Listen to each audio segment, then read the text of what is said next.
counting down 1, 2, 3, 4, 5, 6, 5, 4, 3, 1.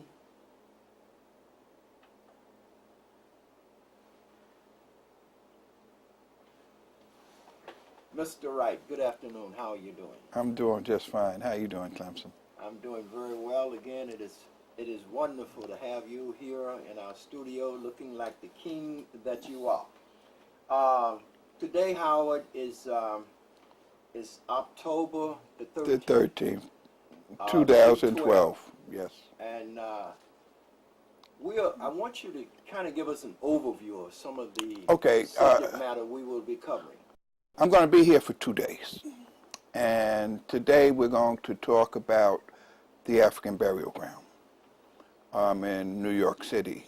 But we're going to take it from a different perspective. We're going to go back and talk about some of the peoples who would have been abducted in the African burial ground.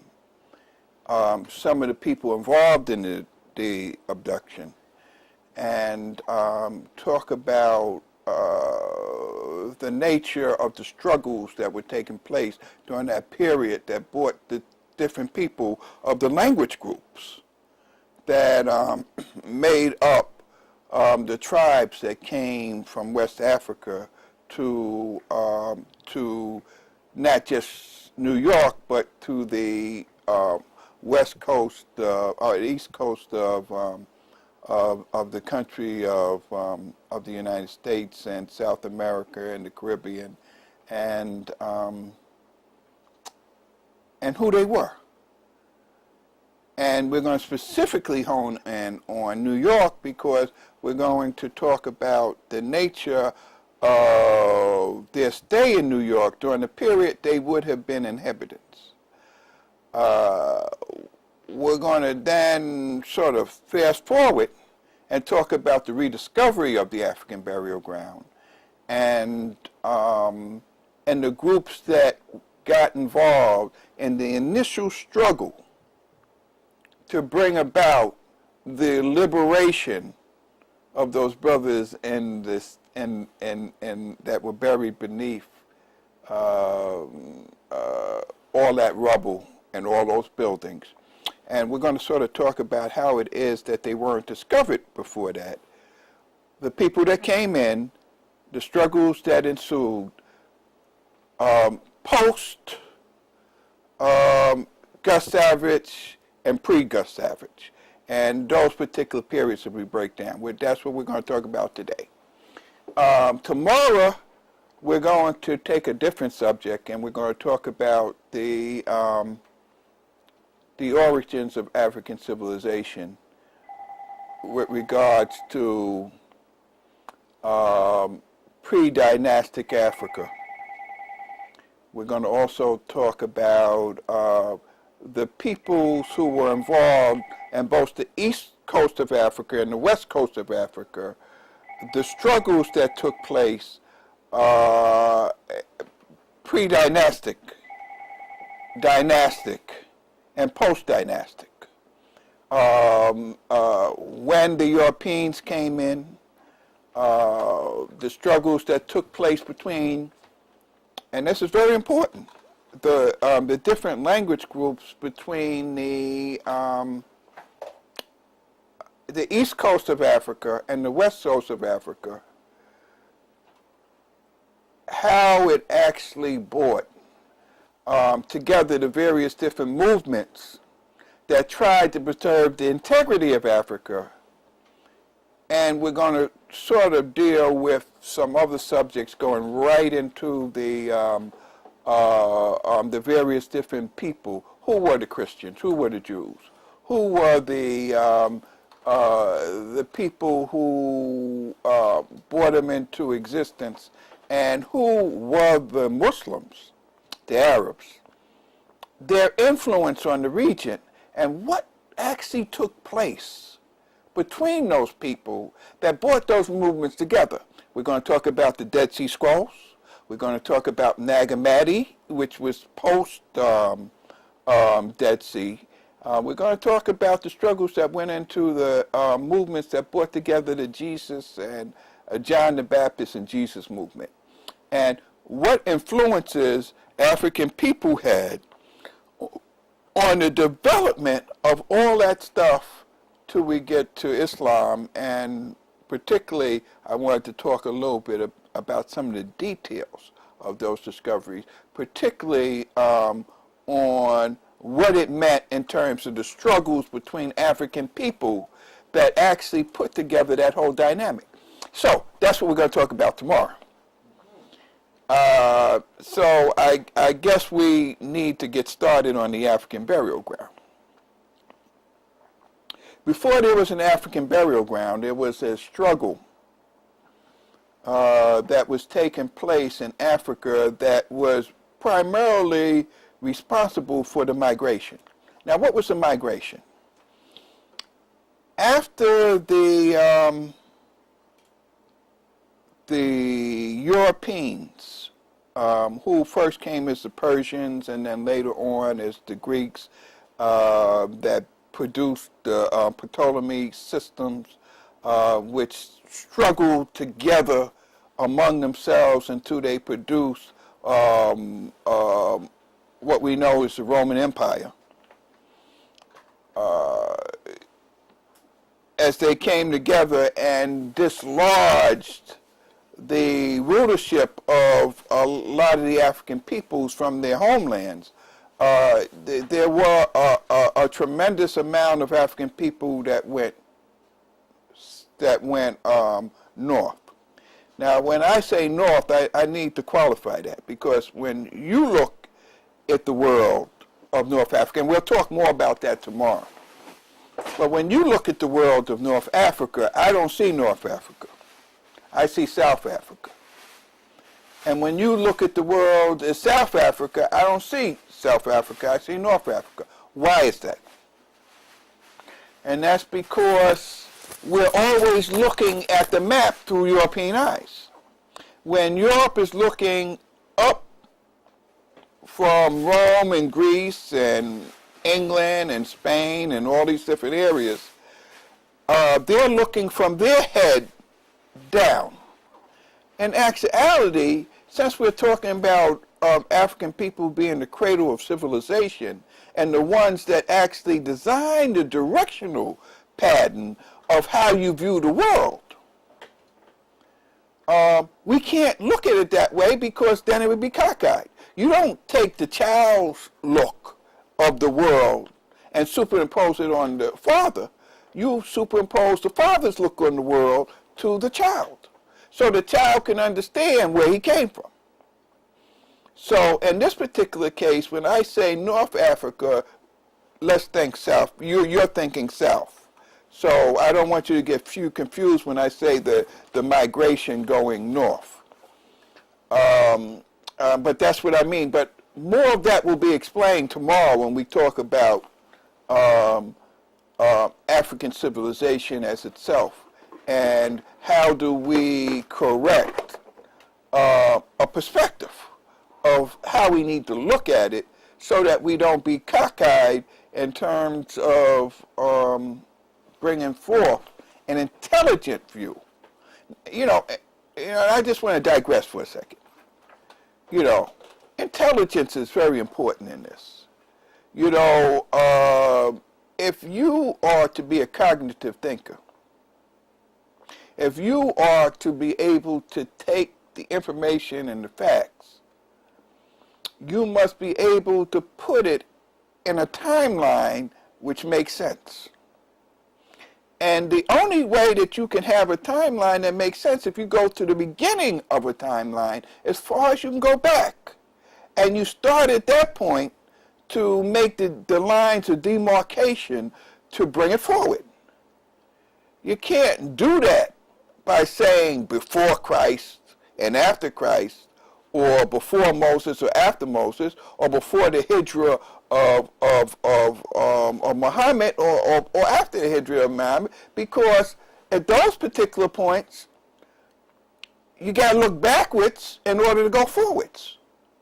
And in addition to that, each one of these calendar dates that we're talking about literally means that the person who's giving you the line to go forward is the person who's controlling the story.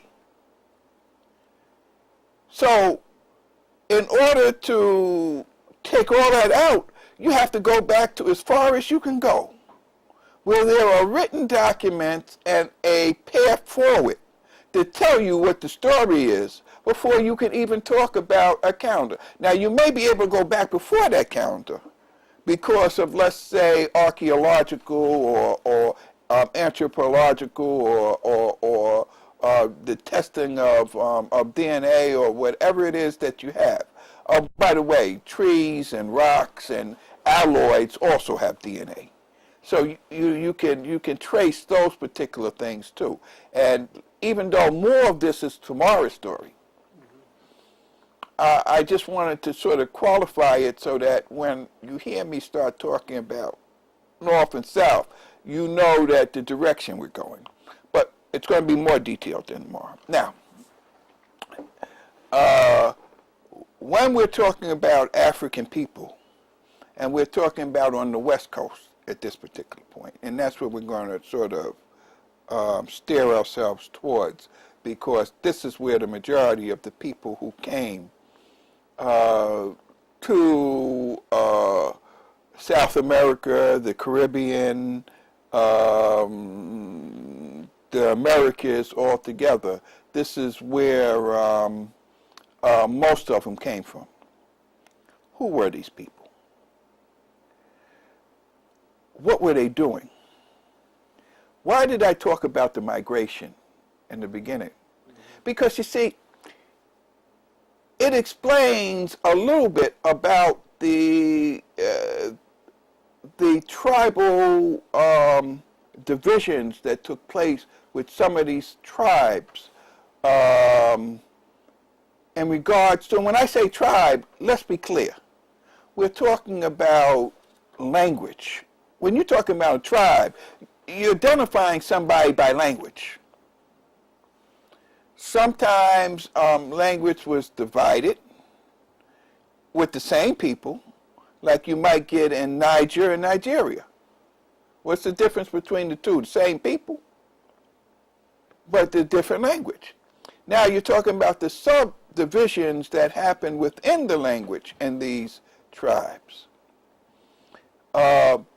When a lot of Africans was moved out of the Nile Valley or going west into Chad or Libya, or you're talking about going further west where you get to Mali and Ghana, the Ivory Coast, the Slave Coast, the Horn of Africa, with where you had the Gold Coast and the various different things. What divided most of those people was language. So you're not necessarily talking about a different people. You're talking about how that migratory system developed the various different languages, because as they separated farther and farther apart, the dialects changed. And in the dialectical subdivision, a lot of it looked as if they were different people because they were different language. In our particular case, you had hundreds of dialects that may have very much been united within a singular language at one point. That comes from, but after hundreds of years, and in this particular case, you have to talk about from the migrations, at least 2,000-3,000 years. By the time you get to that point, you have set groups who have had carved out territories that have dialects, that have developed into language systems where you can't even recognize each other as a whole. You're talking about the fact that these people, and what is a civilization? What must exist to have a civilization? In order to have a civilization, which means only a civil look of the world, to be able to have a recipe in which peace can thrive within a segment of the population, causing you to think. You can't think while war is going on. If a person goes in starvation, which causes malnutrition and also other kinds of diseases, as you go on, those type of people who get devastated can't have a civilization that's cohesive. In order to have a civilization, one must establish a food supply that's steady. It means that you can't be nomadic because you have to bring into a particular area systems in which people can settle around water, which is essential. You have to have a steady supply of a water system in order to bathe, in order to drink, in order to irrigate your land so that you can grow things so that you can eat. In order to be able to do that, you must be able to establish a place that's not nomadic, but is stable to be able to bring all the forces together within that region so that you can have a community in which can be governed by law. Law comes out of the ability to think about what you're doing. It gives you the opportunity to lay out a groundwork for moving forward. In order to be able to read the stars, to write a book, to develop a mathematical system, you have to have peace in a region in which allow you to think about these things. If you're starving, if you're moving about, if you can't put together a ruling system among tribes that becomes, let's say, a constitution of nations, regardless of what dialects that you speak. If you can't have all that, then you won't have a civilization. You'll have something that will always digress into any way that you want to go. What happened in the Nile Valley? And when we talk about the Nile Valley, we're talking about at least 4,000 land mass of water coming in, controlled by one particular thing, the Nile. But now, naturally, now dig this. See, this is what a lot of people don't understand. Africans didn't have to be deep to develop a civilization around Nile Valley. Because with everything I just explained to you, for 4,000 miles going down, the Nile at certain points naturally irrigates the land. It self-produces food. And it self-produces food, and and gives you a timeline in which it overflows, and when it recedes, and when the food's going to be plenty, and when the food's going to be scarce. The migration south towards Europe, where you get to what we now know as Alexandria and those places, as opposed to Kranich and the areas in which we see where the oldest kingdoms are, which is Ethiopia, the Sudan, and that particular area. We see that the development of these systems were done because people were allowed to loosely become a confederation. That's what happened. That's when you talked about the North and the South. When you read what they say, the hieroglyphs, which is in the metaneta, the South and the North, you're talking about a confederation of kingdoms that are lined out, and all of them had their own different thing, but they were all aligned within one confederation for 4,000 miles along the Nile. It was the Nile that actually brought them together, but I don't want to talk about that. I just want to sort of give an example of why cognitive thought is developed out of a peaceful state. You have to be able, and there was nothing more peaceful than what developed in Ethiopia, which was almost 2/3 of the going through the Sudan and Ethiopia, but it's all the same kingdoms. In terms of the development, was 2/3 of Egypt, or what we call Kemet. The other half, the other 1/3, which was south, the southern portion, was still the kingdoms, and we're going to talk about that more tomorrow, in terms of the pharaohs, what they meant, who they were, where they came from, their names, the development of these religious systems. Because you got to remember, nobody on the planet was more religious than African people.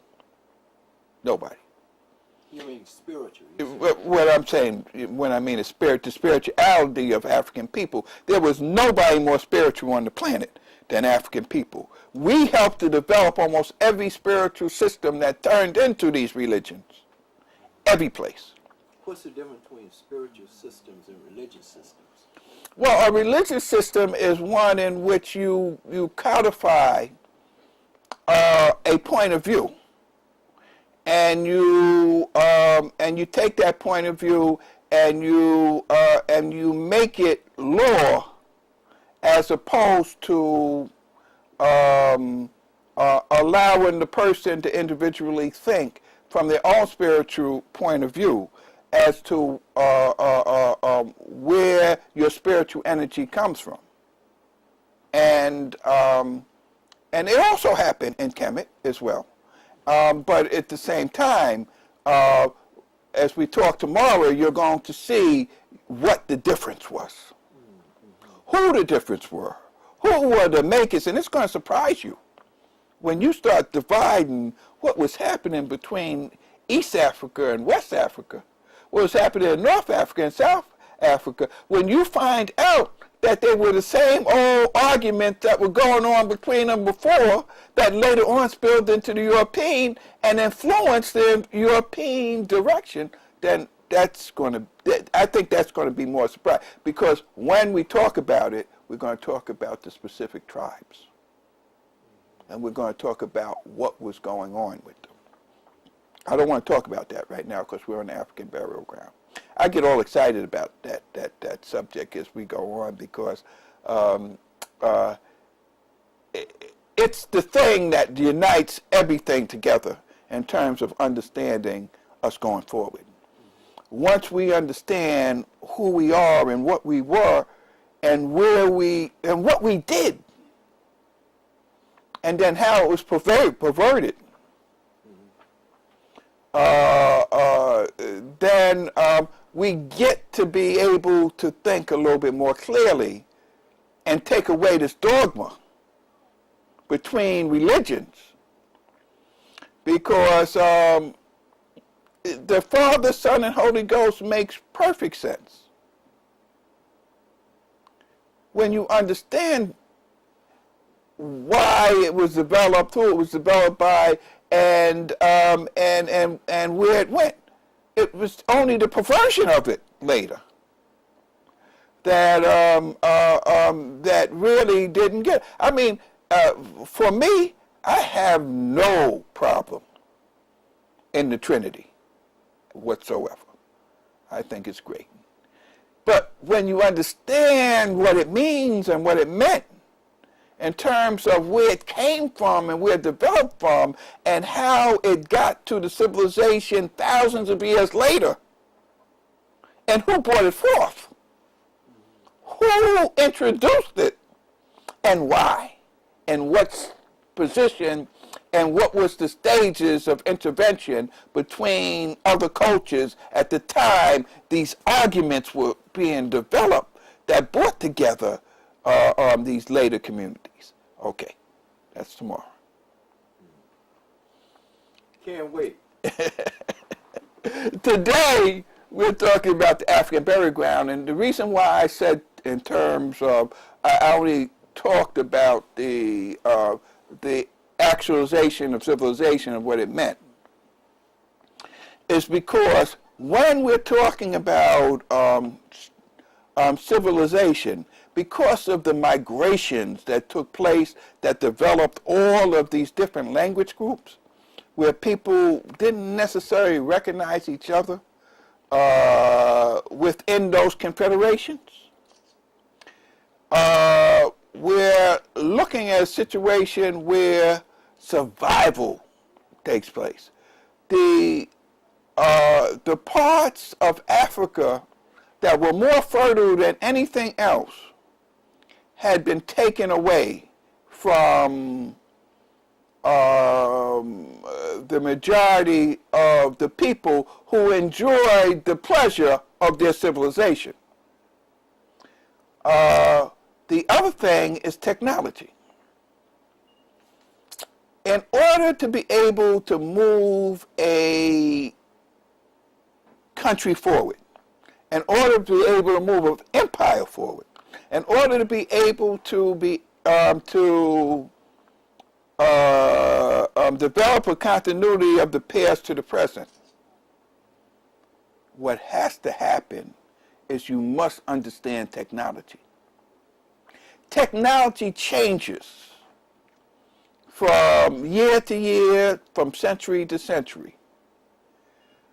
Spears are no good in terms of technology against gunpowder. The technological developments of the way ships are designed. What's the difference between an armada and a schooner? And in its introduction of the transition of the pirate system that began to devastate the big ships and armadas, that was technology. When you talk about groups of people who are equivalently or who are equal to each other in terms of area, warring with each other, that technology is all right for that area. Because if I got a spear and you got a spear,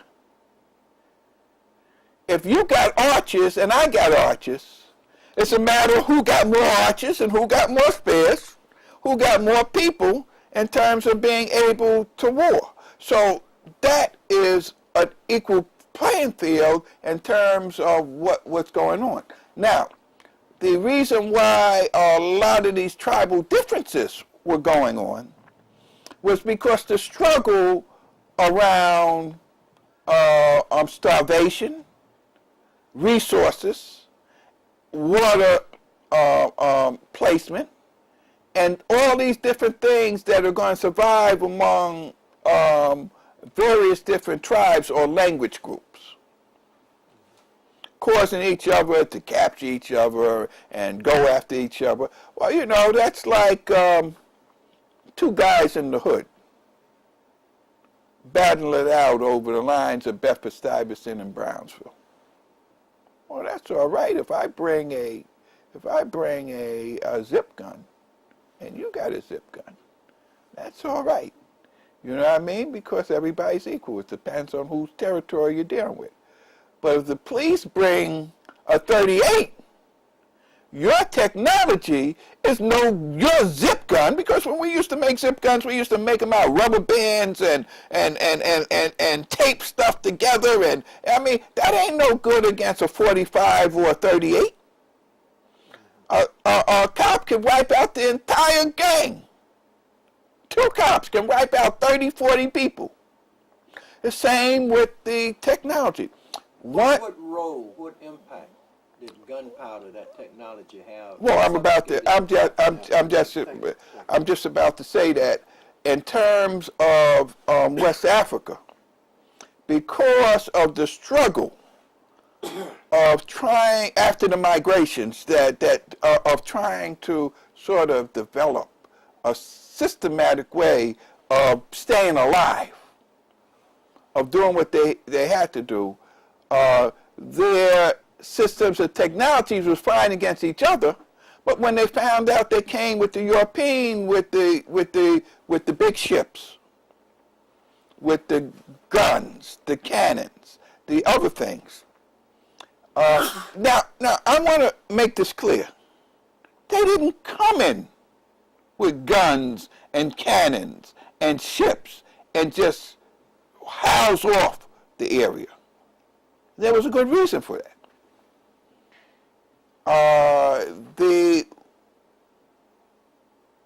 The area for going from one place to the other in these long trips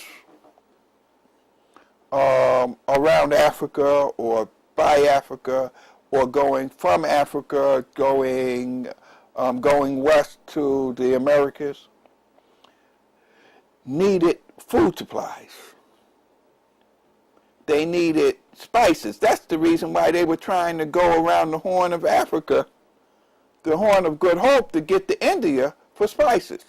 Why do they want spices? Because spices preserve food. It allows you to go on long trips in which you can have fish and all kinds of other things all made up for a long journey with the spices.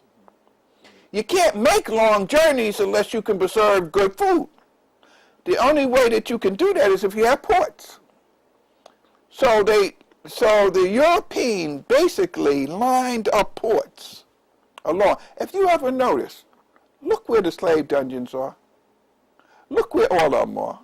None of them are in the interior of Africa. Think about that. Not one of these trading posts in which slaves were taken out of Africa, not one of them is in the interior of Africa, not one. Mm-hmm. Why is that? Because they couldn't get in. At that particular time, there was no known reason for malaria. That was the whole idea of Livingston and Clark and Stanley. Mr. Livingston, I presume, what the hell was he doing in Africa all the way over there in East Africa? He was trying to find a contiguous waterway through Africa in which he didn't have to go through land and being affected by the yellow fever. And by finding a waterway, the Europeans were trying to develop a way to go from East Africa, from West Africa to East Africa without going around the Horn. And because there were so many waterways in Africa, the idea of Livingston and Stanley was he was searching for the guy that originally was trying to search for the waterway to get from one side to the other, so that they didn't have to deal with trying to have these ports around Africa. That was what the struggle was. Now, why in coming into Africa were they so unsuccessful? Because Africans had developed the immunity to the yellow fever. They lived there. And that's why we're talking about sickle cell and all that kind of stuff. But this is the deal. They couldn't get in. Now I'm going to tell you something, and I'm going to challenge you to contradict this. They never got into the interior of Africa until the 1880s. Why the 1880s? Because of the Panama Canal. The Panama, when they had to build the Panama Canal, they found out what caused you the yellow fever. They found out it was the TT. It was the TT fly. And when they found out what caused it, they then developed these systems where they could put nets around themselves to be prevented from things, and then they developed this system where they would burn the swamps with oil, put oil on top of the swamps and burn them, and keep the TT flies away. That's when they came. That's when if you ever notice, the scramble for Africa developed from the 1880s on. That's when King Leopold, the United States, France, England, and all of them grouped together and charted a confederation to divide Africa up. Why didn't they do it before if they couldn't get in? Because they couldn't. They had to trade with the African kings. Because they couldn't get in, and the supply of African slaves had to come from the tribal wars that existed from those things that took place. Since you're speaking on that, Howard, so many people, especially our young people, have been told that Africans sold themselves into slavery. Therefore, you can't blame the European. How do you answer them? Okay, well, I'm not going to get into that right now, and I'm going to tell you why. Sorry. I'm going to tell you why I'm not going to get into it right now. Mm-hmm. Because I'm going into a detail tomorrow. Okay. You know, I'm trying to stay on. I'm going to go into so much detail tomorrow. It'll answer everything that you want to answer. Thank you, but I don't want to get sidetracked right now. Right, I'm being more global in terms of looking, because I have a tendency, when I start getting specific, I go off on subjects and we never end up finishing the subject that we need to do. No, so I'm trying. Wait, and I can't wait. I'm excited about tomorrow. So. All in all, there was a development system, and if we refer back to a tape we did about 5 years ago, in which we talked about